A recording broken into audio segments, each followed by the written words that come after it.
So you found the skeleton. How would you tell people that it's you personally? How would you decide? Well, interesting question. I don't know. I'd have to do some research on this.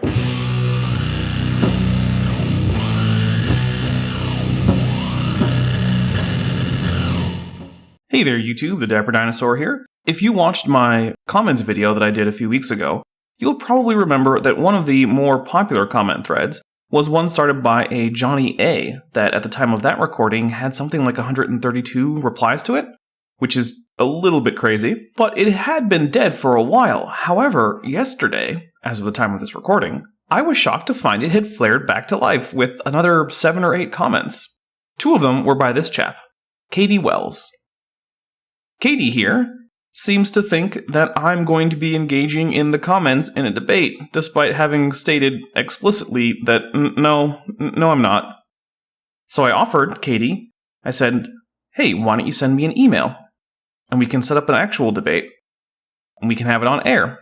And so Katie said, what makes you think I'm interested in that? I see you commenting plenty when it's your fans/friends, but you can't type up an answer? You just want channel content, so I would be assisting you to make money off of your views. Probably not even a spit in the bucket, but it would be the principle. And I'm not interested in that at all. And, I replied, Katie Wells, shocker. YouTuber wants content for YouTube. Glad you puzzled that out. So guess what, Katie? You're providing me with some content anyway. Because it's my channel, and it's too late. You're already providing me with views right now. In fact, that was pretty much well assured when you decided to basically be a jerk about it. And here's the other thing. I stopped by Katie's channel, and it's got about 100 subscribers. So this would really only help you. You could, gain some supporters. I do have creationists who watch this, and if you made a good argument, maybe you could have actually gotten some more fans. But hey, instead, we're going to pick apart a couple of your videos, because spoiler alert, this guy is lower tier than Kent Hovind. Hey, how you doing? I'm doing well, thanks for asking. Inadvertently, if you get into a discussion with one of these evolutionism disciples, and there's no science to it, it is a religion of evolutionism. You know what's funny? I've never heard anyone, when asked what their religion was, say evolutionism. And since the theory of evolution doesn't meet any of the definitions of a religion I've ever encountered, then I'm just going to have to say it's not a religion.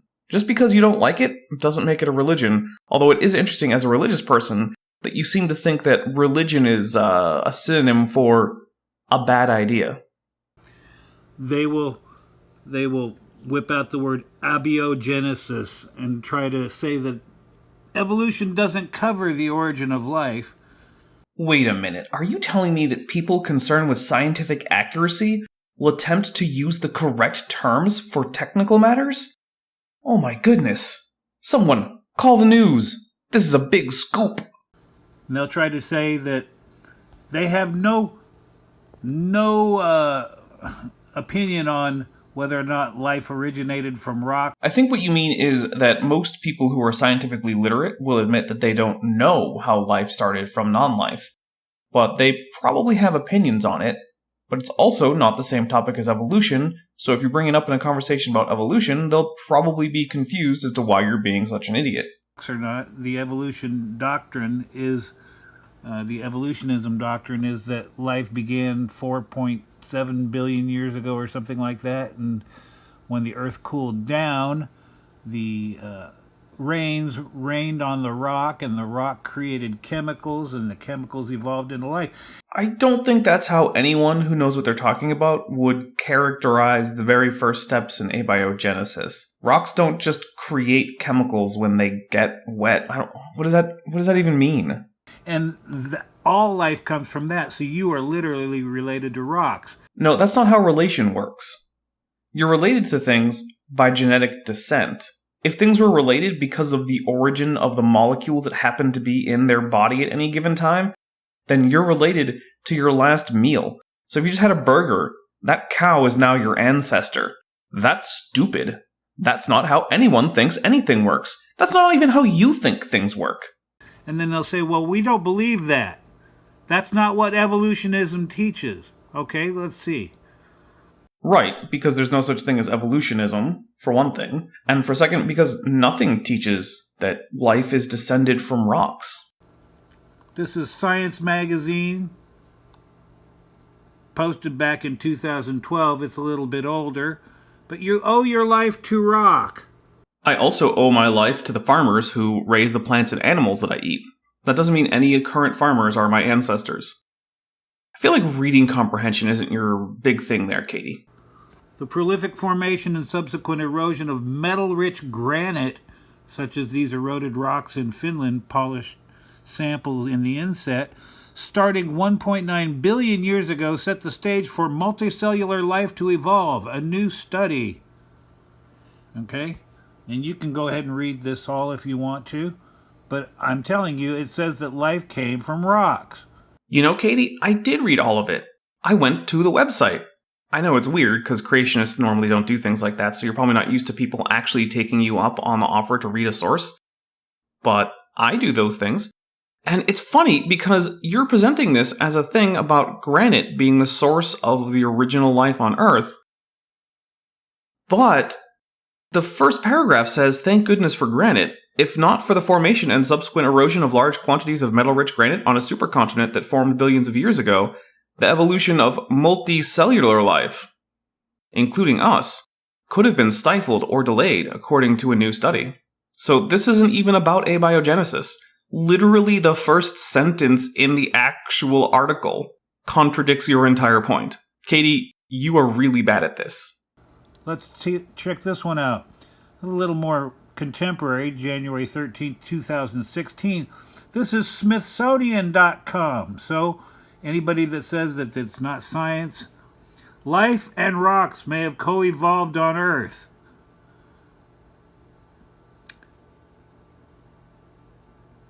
Possibly when life originated, and it's going to tell you all about how we came from rocks. Tell me a little bit about the film Life's Rocky Start. Life's Rocky Start is the story of Earth's 4.5 billion year history told through the eyes of a mineralogist who has undergone a sort of transformation himself.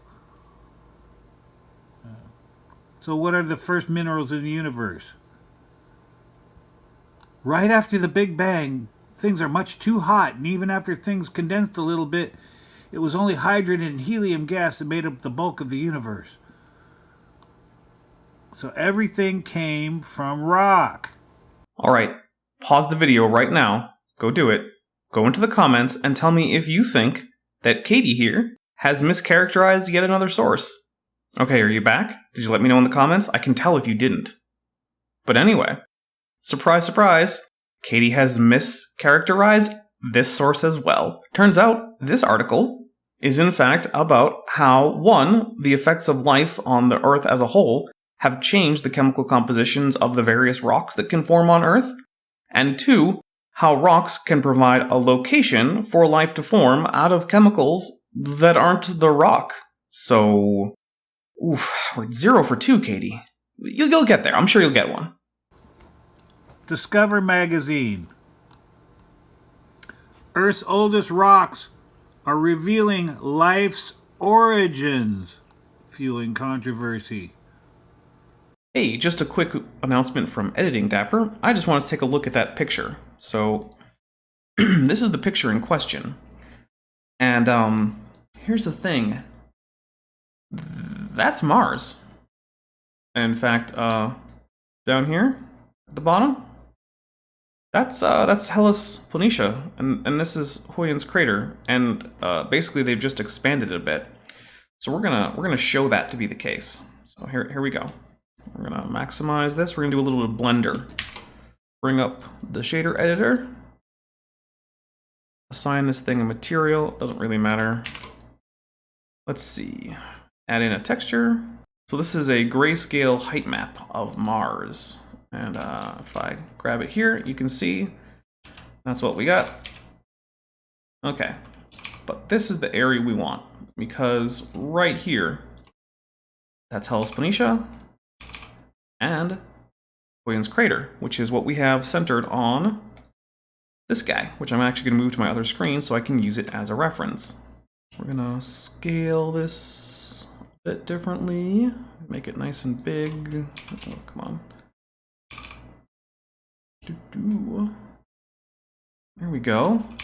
So that'll give us a closer approximation of what they have on their picture. Okay. So the next thing we're going to do is we're actually going to make two two shader nodes that are each going to be driven by the same texture. But in order to differentiate between them, I'm just going to quickly make one pink, and the other one is going to be the opposite. So I'm just going to do green, add in a mix shader.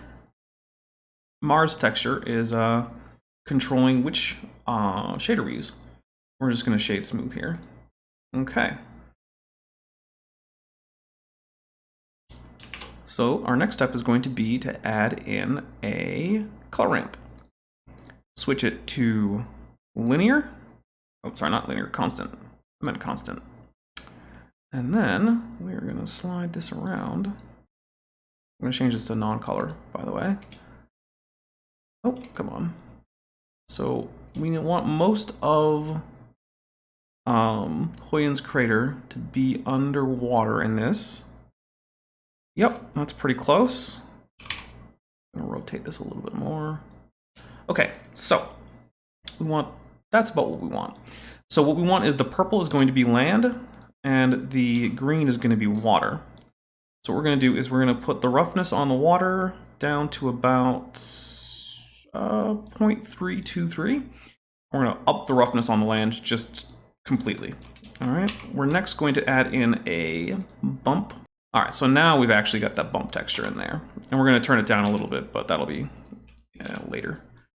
So we're going to turn this down a bit so it's not so crazy. Okay, and then we're going to add in another color ramp, and we're going to put this in here, and this is going to go into this color here. All right, so this is in here. This is going to be a deep blue. This is going to be a lighter, slightly greener blue, and then I'm just going to slide this up here. All right, I'm gonna change this angle a little bit just to get rid of that ugly triangle fan at the top. All right, and then we're gonna have another color ramp, because this guy's gonna go here. This guy's gonna go here. And all these, just, come on. Move them. Okay, this flag is going to be a sort of muddy brown. Okay, this flag is going to be sort of a kind of slate grayish kind of thing. And then we're going to just move this around, see what we get. Okay, so you can see what we're doing here so far. So we really can't see anything, and I'm going to turn the world off. Let's see, sun lamp, bam. All right, we're going to use the nodes. We're going to use a black body, and I'm going to use 4750, which is a pretty decent sun color. It's really the color that you would see the sun if you were looking up through an atmosphere, but it looks good. We're going to up this to like 5. Okay. Come back here, we're going to drop the strength down on the bump considerably so it only shows up near the terminator. So there we go. And actually that makes this look a little bit too... Drop this down a little bit. There we go, yeah, that's good.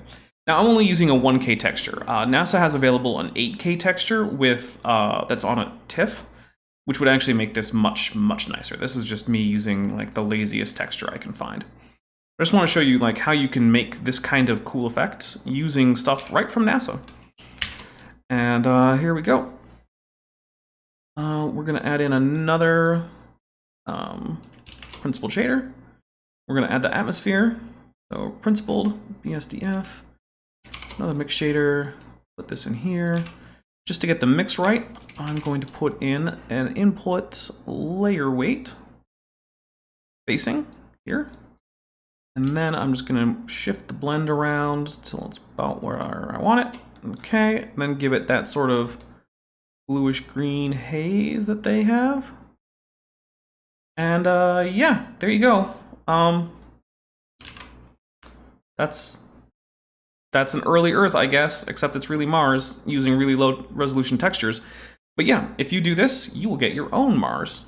So there you go. Discovery Magazine, dated 2017, September 27th. Go read it. You know, I did read the article. Again, because it's what I do. And Katie, you're mischaracterizing the article again. Why is that? Why are you continuously dishonest with your sources? You're 0 for 3 right now. Man. So let's see. This article basically claims that researchers found what they interpreted as fossils in granite from about 4 billion years ago. That doesn't mean that the life forms emerged from the granite. That means the granite, which was laid down as sedimentary rock and then turned into metamorphic granite, contained life that had already arisen. So, man, let's see. You got one more, and let's see if you can go 1 for 3. If you can go 1 for 3, it's still an F, but at least it's not an absolute 0. But you strike me as the kind of guy who isn't too honest, so let's see what happens, Katie. BBC Earth.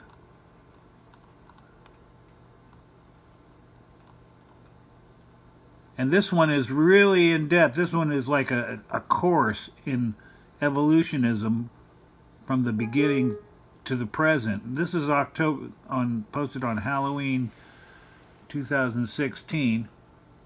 This is going to tell you that life came from rocks. You know, it's funny, because I read that article. It is fairly in-depth for a lay-level article, but it still doesn't say that life came from rocks. The closest it actually gets is saying that some rocks could have formed the location where the first living organisms formed, and some elements that may have been dissolved in water coming from volcanic vents may have contributed to the first chemicals to form into a cell. That's it. So, we're 0 for 4 here, but I was wrong. We have more sources. I misremembered. Oh, and Katie, that's a thing that you can do, sometimes. You can admit when you're wrong, because actually, maybe you can't. That might take up too much time, because it feels like you've been wrong about everything that you've ever said in your entire life. But, you can still start. This means we can define the problem of the origin of life more precisely. Using only the materials and conditions found on the Earth over 3.5 billion years ago, we have to make a cell. How hard can it be? It's impossible. That's how hard it can be. Well, maybe it is impossible, but there's no indication of that yet. I'm still open to that possibility. And hey, you know what? If God created life, then fine. I don't particularly care. I'm not here to disprove God or make sure that everyone goes to hell or something like that. The fact is, abiogenesis and evolution aren't the same thing. There really isn't a theory of abiogenesis because it's still very much an area of active research. And even if we never find any non-supernatural explanation for abiogenesis, doesn't do a single thing to discredit the entirety of evolution. How did life arise on Earth? Stromatolites like these, found in the World Heritage Area of Shark Bay, Western Australia, may contain cyanobacteria, which were most likely Earth's first photosynthetic organisms. Stromatolites have been found that date back to about 3.7 billion years ago. So it's saying that life came from rock. Indeed, some scientists think life appeared the moment our planet's environment was stable enough to support it. Well, maybe it is impossible, but there's no indication of that yet. I'm still open to that possibility. And hey, you know what? If God created life, then fine. I don't particularly care. I'm not here to disprove God or make sure that everyone goes to hell or something like that. The fact is, abiogenesis and evolution aren't the same thing. There really isn't a theory of abiogenesis because it's still very much an area of active research. And even if we never find any non-supernatural explanation for abiogenesis, doesn't do a single thing to discredit the entirety of evolution. Okay. So to say that the origin of life is not part and parcel of evolutionism is a lie. It is absolutely part of evolutionism. And they all talk about it. You guys are liars. Well, again, evolutionism, not a thing. Evolution and abiogenesis are not the same thing. But yeah, of course science-minded people talk about abiogenesis because it's an open question in science, and the questions are the important bits of science. Answers are basically just platforms to go find new questions. The questions are what drive science forward. Now, as far as charges of dishonesty, I looked at every single one of those sources that you put up there, and you lied directly about every single one. Now, either you read them and misrepresented them, or you presented them as things that you had read, and you haven't, so you lied about that. Either way, you are attempting to intentionally deceive every single person who watches your video. Fortunately enough, I figured that out very quickly, because it was extremely obvious, because, well, with one exception, none of these were even very long articles. Maybe you were just counting on the fact that I think this video had less than 100 views, so no one was going to watch it, and the only people who were likely to watch it would be people who were already on board with you. Anyway, that's going to be it for this video. I like this Katie fella enough to do at least one more, maybe even a third one. So stay tuned to the Dapper Dino channel, because Katie, not quite done with you. And if you really want to know the little secret as to why, well, don't be homophobic in the comments. But we'll be getting to that later. Alright, if you like this, hit the like button, subscribe if you haven't already, do all those YouTubey things, click the notification bell, you know, check out, I don't know, I got links in the description, Teespring, Patreon, Amazon wishlist. Or don't, it's fine. Just like and share the video, it's cool too. Anyway, I'm the Dapper Dinosaur. Thanks for watching. But before you go, I'd like to take a minute to thank my patrons, especially my $20 and above patrons. Bent Hovind, Ian Chen, Speed of Sound, Chris Love, Henry Hutanen, Bob Knob, The Evil Scotsman. My patrons help make this channel possible, and if you'd like to join the team over on Patreon, you can get early access to videos, polls, as well as an exclusive Discord server for patrons only. The minimum tier is only $1 a month, and it goes all the way up to $100 a month if you're feeling really generous. If you'd still like to help the channel, but you feel like a monthly pledge isn't right for you, I also have a Teespring store where you can get merchandise including t-shirts and even a really cool fleece blanket. I also have an Amazon wishlist linked in the description. And if none of those are right for you, then simply just liking and sharing this video is a huge help to the channel. It really helps get me more views and more subscribers, and helps the channel grow. So you found the skeleton. How would you tell people that this happens? You personally, how would you decide? Well, interesting question. I don't know. I'd have to do some research on that.